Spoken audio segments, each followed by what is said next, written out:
Got a little maintenance issue on the Mazak today to take care of. Let me show you exactly what I'm talking about. This is like a little dog that the doors latch together and it's broken in half. This little piece, and without this piece, you really can't run the machine. Unfortunately, this one little piece stops me from doing almost everything with this machine because the safety doors have a latching mechanism. So we're going to go up on the top of the machine and I'll show you that. And this end clips into the kind of like switch / latch. And this end mounts, it actually faces this way because it's on the door on the tailstock end. And and this end mounts, of course, on the door itself with a little angle piece. And this thing's broken in half. It must have fatigued right here in these thin sections and just broke, and it becomes very difficult to run the machine without this functioning correctly. In fact, you can't really run it at all in the auto mode because, well, you can run it kind of in the auto mode, but then when you open the doors you get an alarm because this piece is staying in the latch and it can sense that piece hasn't left the latch up there, and so when the door gets open, it hits the limit switch of open and it gives an alarm. And then you can't really do anything because you're in the state of an alarm. So these are the kind of things you got to deal with sometimes in the machine shop with machinery.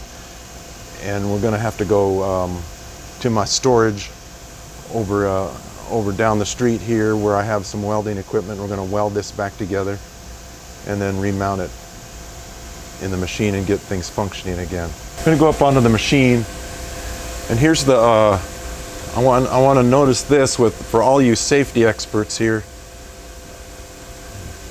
that I got to go up here, but there's very little room to actually it's back here where the chip conveyor empties into the drum, and so I can't really set up a ladder properly here, but I have it clamped to the chip conveyor so that it can't move. So we got to go up the ladder. A little bit tricky to do this with one hand holding the camera.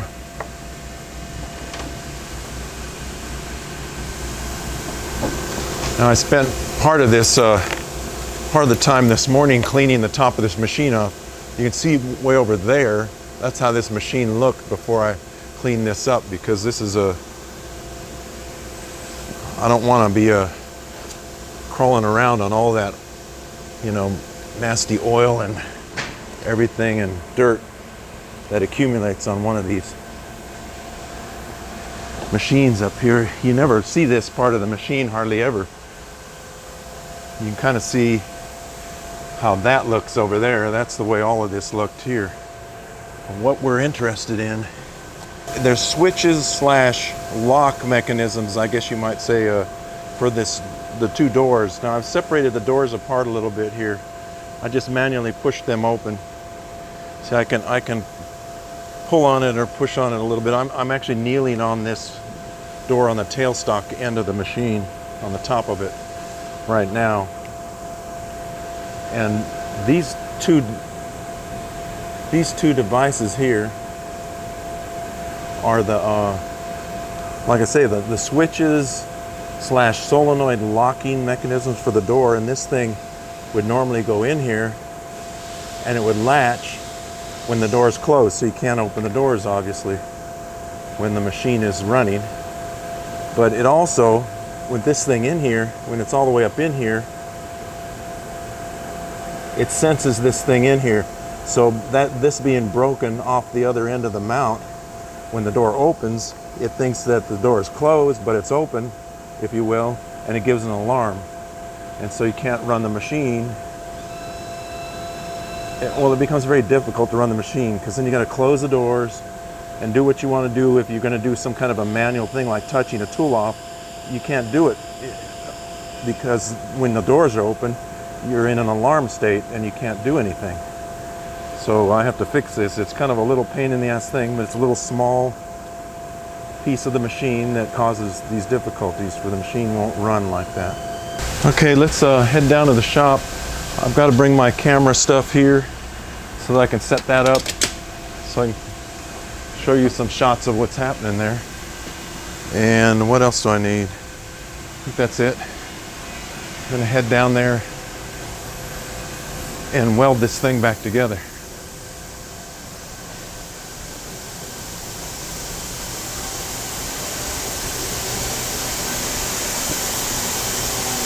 It's Saturday afternoon.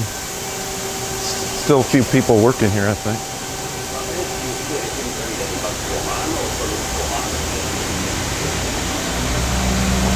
Look at these. These are kind of interesting. I think these are titanium.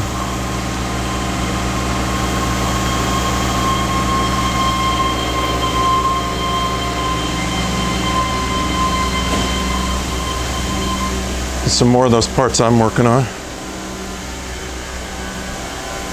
Slant 50.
This is my so-called storage area. You can see all the junk I have in here.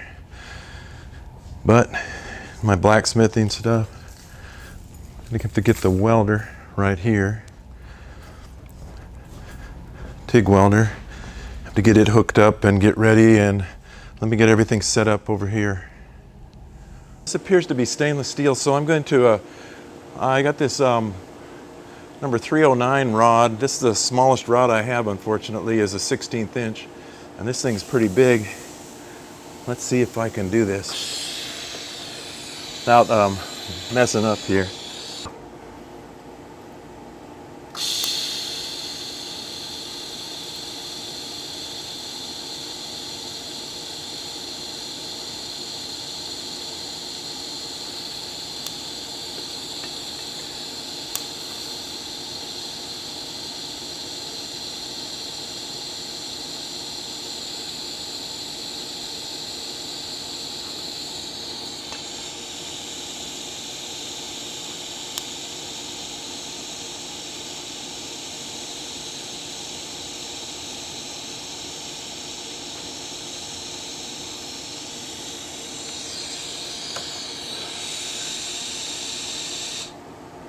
All right, I think I've got it stuck together. Let's see.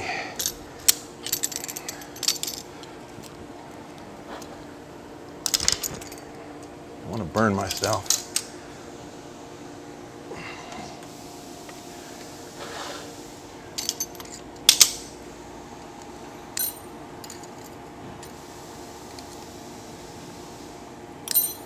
Oh.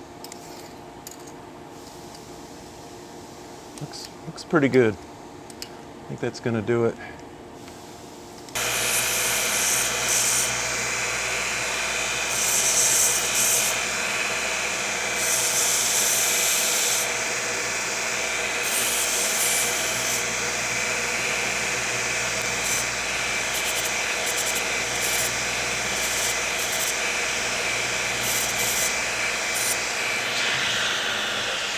Not that that's that critical, but just in case, I don't want anything to bind.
I hit it a little bit with the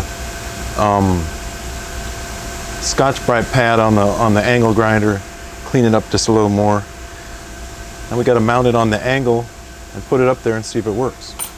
Up here at the top of the machine, and I've got it mounted loosely so I can still adjust it on this angle piece that it was mounted, originally on. And now I have to get it over here, loosely put the screws in that hold it. I think these. Get on first. I don't know. I'm gonna get this thing. It's a table. Get that way. So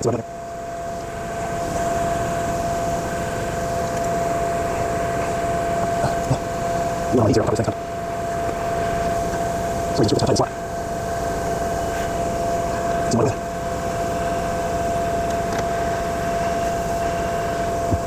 Yeah, that's screw. Yeah, that's screw. That's probably safe too. Everybody, mess up. That's cool. Sure.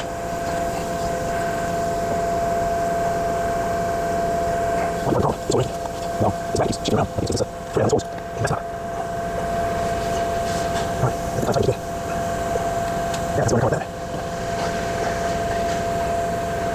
These holes. It's all kind of stuff on this thing. Part of the problem. It's back. It's shaking around. Yeah. I think that's that. I have a latch in it. See, that's really tight up. Now I'm tight. Now it's lacking. I'm very much going to stay tight. I'm tight. What are you reading now? So now it's lacking. Really supposed to. Let's see if I can toggle this thing. I think this.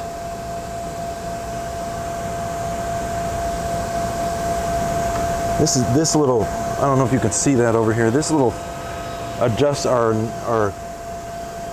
whatever you want to call it deal is overrides it, so I can disengage the lock, the latch, I guess you might say.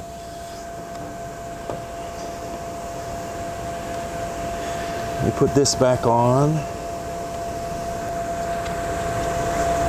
think I'm gonna leave this cover thing off of it here until I try it, and then come back up here and put the cover back on. This thing actually goes on top of the cover when it's in there.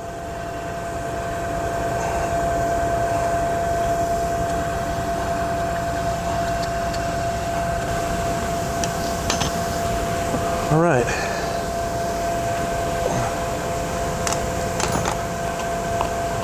The way you normally do this is you have to hold this door on lock, push the buttons, and if everything works right, I won't get an alarm here. It's like it's doing fine. And the way you close it is you got to hold, there's a button over here and a button on this side, and you got to use two hands and you got to push them both at once, like this. And if everything's working right, that'll come together and latch, which it did. All right, one more time. Open.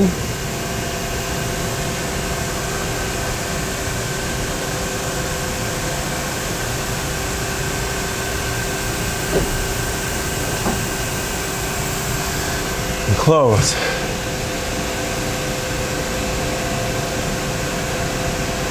You have to hold these until it closes, but to open it, you can just start it and it continues to open. You can just let loose of the buttons to open it, but not to close it.